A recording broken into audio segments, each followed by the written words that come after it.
नमस्कार दोस्तों। एक बार फिर से स्वागत है आपका द कैरियर्स अकेडमी मुरैना में। आइए हम आज की करंट अफेयर के प्रश्नों को देखते हैं पहले क्विक रिवीजन के जो प्रश्न हैं। हाल ही में यस बैंक के द्वारा किसे अपना मुख्य सूचना अधिकारी नियुक्त किया गया है? तो यस बैंक के द्वारा जो ये महेश मूर्ति को नियुक्त किया गया है। अगला और दूसरा प्रश्न है, हाल ही में नई शिक्षा नीति को लागू करने का फैसला लेने वाला भारत का पहला राज्य कौन सा है? तो ये कर्नाटक राज्य बन गया है जो ये फैसला ले रहा है। तीसरा प्रश्न है, भारतीय सीमा सड़क संगठन के द्वारा विश्व की सबसे ऊंचाई पर स्थित रोड का निर्माण कहाँ किया गया है? तो ये लद्दाख में किया गया है। अगला और चौथा प्रश्न है, आरबीआई ने इस वर्ष के लिए रिवर्स रेपो रेट कितनी रखी है? तो ये 3.35% रखी गई है। पांचवा प्रश्न है, हाल ही में भारतीय नौसेना ने जायद तलवार 2021 युद्ध अभ्यास किस देश के साथ किया है? तो यह संयुक्त अरब अमीरात यूएई के साथ किया है। और आपने अभी तक चैनल को सब्सक्राइब नहीं किया है तो चैनल को सब्सक्राइब करें, बेल आइकन दबाएं जिससे कि आपको नए वीडियोस की नोटिफिकेशन मिल सके। वीडियो को लाइक करें और अपने दोस्तों के साथ शेयर जरूर करें। आप हमें इंस्टाग्राम पर भी फॉलो कर सकते हैं और हम टेलीग्राम चैनल को भी ज्वाइन कर लें जिससे कि आप वीडियोस और पीडीएफ आपको सारे एक साथ मिल सके। अब शुरू करते हैं आज का करंट अफेयर। और करंट अफेयर का पहला प्रश्न है आज का, हाल ही में केशव राव का निधन हो गया है, ये किस हाई कोर्ट के न्यायाधीश थे? तो जो केशव राव का निधन हुआ है ये किस हाई कोर्ट के न्यायाधीश थे? ऑप्शन है तमिलनाडु, तेलंगाना, आंध्र प्रदेश, इनमें से कोई नहीं। तो इस इनका जो सही आंसर है इसका जो तेलंगाना, ये तेलंगाना राज्य के जो तेलंगाना हाई कोर्ट जो तेलंगाना की राजधानी है हैदराबाद, और हैदराबाद जो इसका हाई कोर्ट है, तो तेलंगाना हाई कोर्ट के जो न्यायाधीश थे इनका हाल ही में निधन हो गया है। और आपको बता दें कि मतलब अभी तक जो भारत की पहली जो हाई कोर्ट की जो महिला मुख्य न्यायाधीश हैं वो भी तेलंगाना राज्य की ही हैं। अगला और दूसरा प्रश्न है, हाल ही में नेपाल के नए प्रधानमंत्री कौन बने हैं? तो ऑप्शन है शेर बहादुर, केपी शर्मा ओली, राजेश थापा, इनमें से कोई नहीं। तो इसका जो सही आंसर है क्वेश्चन नंबर 2 का यह है केपी शर्मा ओली। जो केपी शर्मा ओली हैं यानी कि क्वेश्चन नंबर 2 का जो ऑप्शन बी सही है, केपी शर्मा ओली जो है नेपाल के नए प्रधानमंत्री बने। ये भी आपको बताया गया था कुछ ही समय पहले जो नेपाल के नए प्रधानमंत्री शेर बहादुर सिंह बने थे, और अब वापस से फिर से केपी शर्मा ओली बन गए। जो शेर बहादुर सिंह जो नए प्रधानमंत्री बने थे ये अपना बहुमत सिद्ध नहीं कर पाए, इसलिए इनकी सरकार फिर से गिर गई और दोबारा से जो केपी शर्मा ओली फिर से प्रधानमंत्री नेपाल के बन गए हैं। नेपाल की बात की जा रही है तो नेपाल की राजधानी है ये है काठमांडू है। नेपाल भारत के उत्तर में स्थित है। नेपाल भारत में, और इसके साथ ही भारत में जो अयोध्या से और जो नेपाल का जनकपुर, यहाँ पर प्रधानमंत्री मोदी के द्वारा बस सेवा शुरू की गई थी। और जो सार्क का मुख्यालय ये नेपाल की राजधानी काठमांडू में स्थित है। जो नेपाल की करेंसी है ये नेपाली रुपया है, और प्रधानमंत्री हम देख ही चुके हैं केपी शर्मा ओली हैं। अगला और तीसरा प्रश्न है, विश्व शेर दिवस कब मनाया जाता है? तो ऑप्शन है इसके 9 अगस्त, 10 अगस्त, 11 अगस्त, 12 अगस्त। तो विश्व शेर दिवस ये कब मनाया जाता है? तो इसका जो सही आंसर है ये 10 अगस्त को मनाया जाता है। विश्व शेर दिवस 10 अगस्त को विश्व शेर दिवस के रूप में मनाया जाता है। अब आखिर इसको मनाने का मकसद क्या है और ये कब से शुरू किया गया? तो जो विश्व शेर दिवस जो मनाने की शुरुआत है ये 2013 से शुरू किया गया है, और प्रतिवर्ष 10 अगस्त को विश्व शेर दिवस के रूप में मनाया जाता है। विश्व से जो शेर दिवस 2021 की जो थीम है ये slow elimination of the African lion, ये इसकी 2021 की थीम है।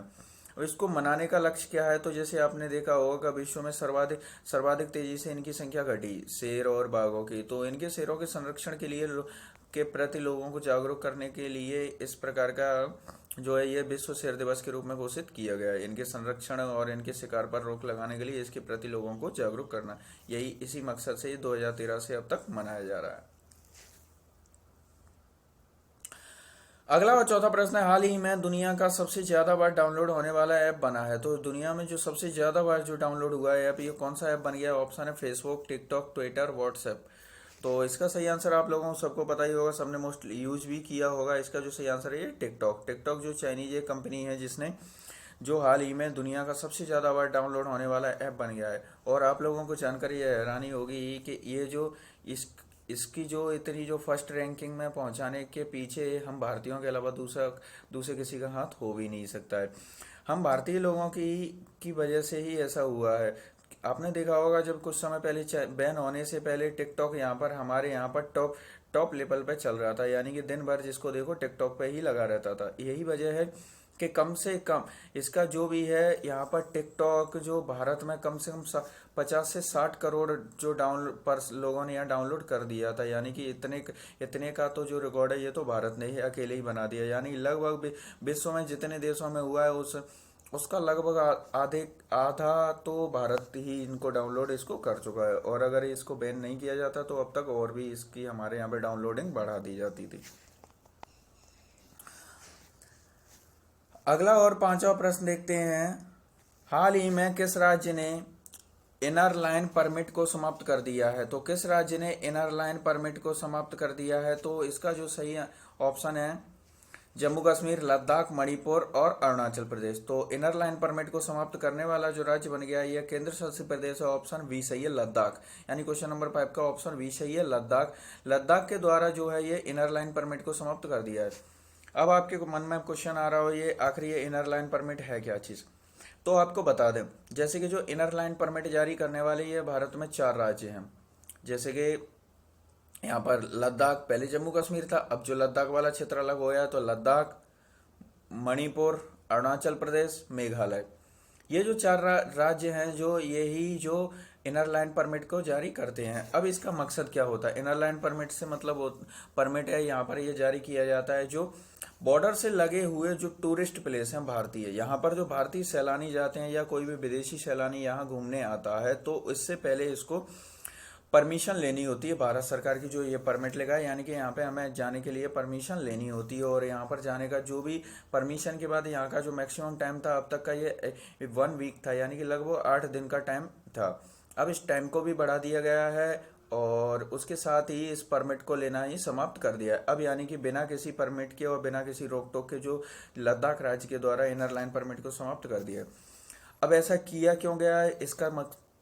इसके पीछे आपको पता देखो, इसका मकसद ये है कि जो लद्दाख जो है कि एक नया केंद्र शासित प्रदेश बना है। आपने देखा हो जम्मू कश्मीर हमेशा से आतंकवादियों का गढ़ के रूप में जाना जाता है, यानी कोई यहाँ पर आतंकवादियों की वजह से मतलब लोग कम जाते हैं। तो यही और ऊपर से परमिट वगैरह की समस्या, तो ये अब जब इसका पुनर्गठन कर दिया गया, एक नया केंद्र शासित प्रदेश बन गया है, तो इसके साथ ही यहाँ पर इस इनर लाइन परमिट को समाप्त इसलिए कर दिया गया है ताकि ज़्यादा से ज़्यादा यहाँ पर सैलानी आए और टूरिस्ट को यहाँ पर बढ़ावा मिल सके, और इसीलिए इस इनर लाइन परमिट को समाप्त कर दिया गया है।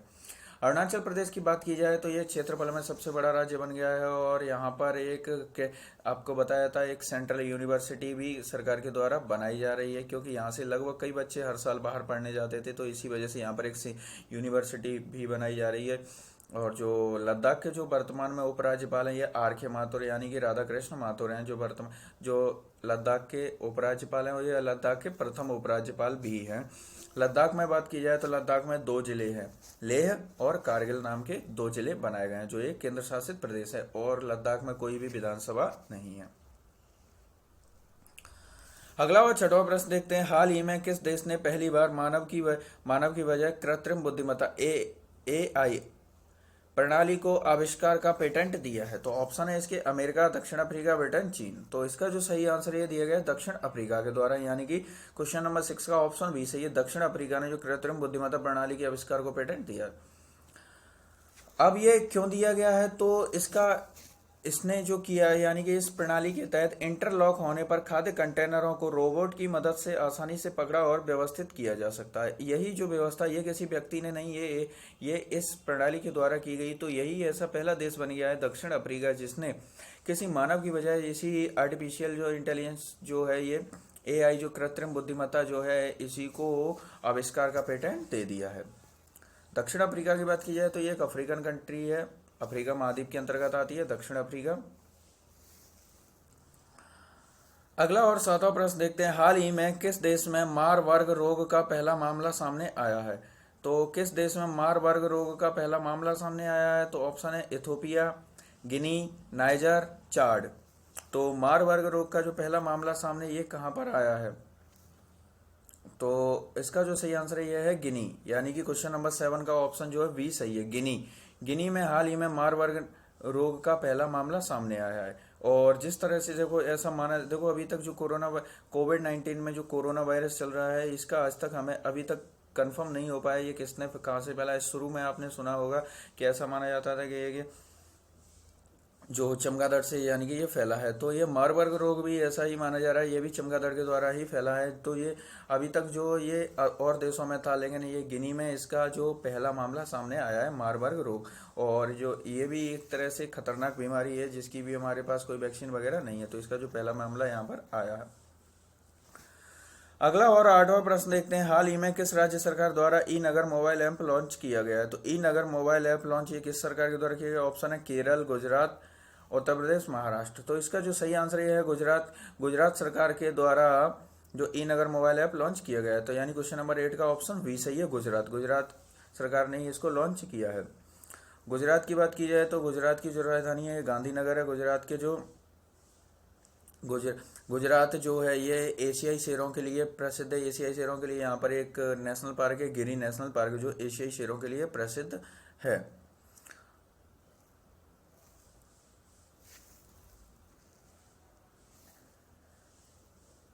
और गुजरात की बात की जाए तो आपने देखा होगा गुजरात में जो रेलवे स्टेशन के ऊपर जो सबसे जो भारत का पहला 5 स्टार होटल बनाया जा रहा था, जो कहाँ बनाया गया है? जो अहमदाबाद में, जिसका निर्माण कार्य शुरू हो गया है। तो ये भी गुजरात में ही है।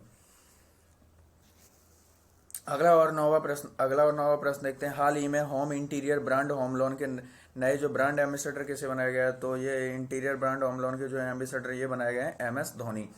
यानी कि क्वेश्चन नंबर 9 का जो ऑप्शन बी सही है, MS धोनी को home interior brand home loan के ब्रांड एम्बेसडर बनाया गया। MS धोनी की बात की जाए तो इनका जो पूरा नाम है महेंद्र सिंह धोनी है। और ये जो इनके बारे में आपको पता ही है कि भारतीय क्रिकेट टीम के कैप्टन भी हैं।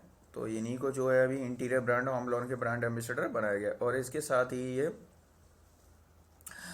पैरा कमांडो में भी तैनात हैं वर्तमान में, ये जो MS धोनी है। अगला और 10वां प्रश्न देखते हैं, यूएनओ द्वारा वर्ष को शांति और विश्वास का अंतर्राष्ट्रीय वर्ष घोषित किया गया है। तो इनमें निम्न में से किस वर्ष को शांति और विश्वास का अंतर्राष्ट्रीय वर्ष घोषित किया गया है? तो ऑप्शन है इसके 2020, 2021, 2022, 2023। तो ये किया गया है 2021 को। जो 2021 जो वर्तमान में चल रहा है, इसको शांति और विश्वास का अंतर्राष्ट्रीय वर्ष घोषित किया गया है। यूएनओ हर साल किसी न किसी वर्ष को किसी न किसी रूप में घोषित करता है। तो इस बार जो 2021 को जो शांति और विश्वास का अंतर्राष्ट्रीय वर्ष घोषित किया गया। 2020 की बात की जाए तो 2020 को अंतर्राष्ट्रीय जो यूएनओ द्वारा मिडवाइफ्स के रूप में घोषित किया गया था। और आपका कल का प्रश्न था, भारत की पहली हाइड्रोजन ईंधन सेल आधारित ट्रेन कहाँ चलेगी? तो भारत की जो हाइड्रोजन ईंधन सेल आधारित ट्रेन जो ये चलेगी ये हरियाणा में। और अब आपके लिए आज का प्रश्न है, हाल ही में माई आउन मजा गांव नामक पुस्तक किसने लिखी है? तो माई आउन मजा गांव नामक पुस्तक किसने लिखी? ऑप्शन है राजेश बत्रा, रमेश बाबू, कार्तिकेयन, इनमें से कोई नहीं। आप इसका जो भी क्वेश्चन का सही आंसर हो आप हमें कमेंट बॉक्स में लिख के बताइए। और इसके बारे में आपको जितनी भी जानकारी हुआ करे उसके बारे में उतना डिटेल में लिखा कीजिए, क्योंकि आप जो एक बार जो चीज़ हम लिखते हैं उसको हम काफ़ी लंबे समय तक याद रख सकते हैं। तो जितना हुआ करे आप ज़्यादा से ज़्यादा लिखा कीजिए। और वीडियो को लाइक करें, चैनल को सब्सक्राइब जरूर करें।